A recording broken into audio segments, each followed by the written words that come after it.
सचिन वजह के right hand रियाज काजी को लेकर एक बड़ी अपडेट आ रही है। जैसा कि आप सबको पता है कि रियाज काजी को संडे को 2 दिन पहले जो है उसको अरेस्ट किया गया था, वो भी एनआईए की टीम के द्वारा, क्योंकि एनआईए को जो शक है और साथ में उसके खिलाफ जो गवाही भी दी गई है जिसमें बताया गया है कि एंटीलिया केस में और साथ में ही जो मंसूख हिरेन मर्डर केस हुआ उस केस में भी रियाज काजी का इन्वॉल्वमेंट है, खास करके एविडेंस को डिलीट करने में। यानी कि जो डीवीआर थी और जो जितना भी मेन इम्पोर्टेंट वहाँ पे जितने भी एविडेंस थे वो सारे के सारे जो डिस्ट्रॉय किए गए थे वो रियाज काजी के द्वारा ही किए गए थे और ये चीज़ एक्सेप्ट कर लिया गया है रियाज काजी के द्वारा। और ये चीज़ उसने बोला है कि उसने सचिन वाजे के थ्रू कहने पर किया था। जैसा कि आप सबको मैंने एक बार बोला था कि अब जितने भी लोग हैं वो सिर्फ और सिर्फ अपने आप को बचाने की कोशिश करेंगे, तो अब वही होना स्टार्ट हो गया है। रियाज काजी से लगातार जो है एनआईए की टीम पूछताछ कर रही है और अभी एक बड़ी अपडेट आ रही है जिसमें बताया जा रहा है कि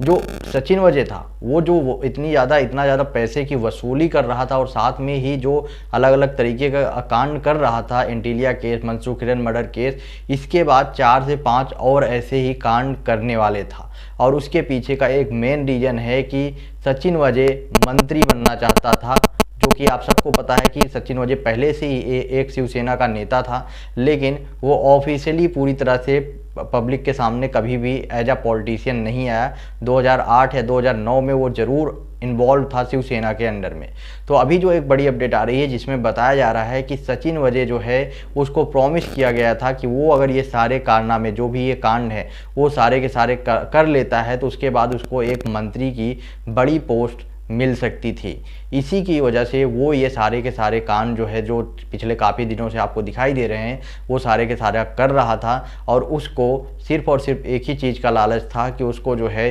एक मंत्री का पद मिल जाएगा। और साथ में ही एक और बड़ी अपडेट जो कि जैसा कि सचिन वजह ने पहले ही सब कुछ ओपन कर दिया है और उसने ये चीज़ बोला है कि इसमें कौन कौन मंत्री इन्वॉल्व है, तो उसमें से अनिल देशमुख का नाम पहले ही सचिन वजह ने लिया था, तो रियाज काजी ने भी उन्हीं सारे मंत्रियों का नाम लेना स्टार्ट कर दिया है जो कि सचिन वजह ने लिया था। लेकिन अब जो सचिन वजह का जो एक खुलासा नहीं हुआ था कि आखिरकार सचिन वजह अपनी जान को रिस्क में डाल के इतना सारा बड़ा बड़ा कांड क्यों कर रहा था, तो उसमें अब बड़ी अपडेट आ रही है कि उसको भी एक सत्ता का लालच था, यानी कि उसको भी मंत्री बनने की चाह थी, जो कि हो सकता है कि वो आने वाले टाइम पे बन जाता है, इसीलिए वो ये सारे के सारे बड़े बड़े कांड कर रहा था। अब आने वाले टाइम पे पता चलेगा कि अब ये किसके कहने पे कर रहा था, वो आज तक ओपन नहीं हुआ है, लेकिन अब सीबीआई भी इस केस की छानबीन कर रही है, वो अब पब्लिक के सामने जल्दी आएगा। आपका क्या ओपिनियन है? आप अपना ओपिनियन कमेंट बॉक्स में बताएं और वीडियो को ज़्यादा से ज़्यादा शेयर करें।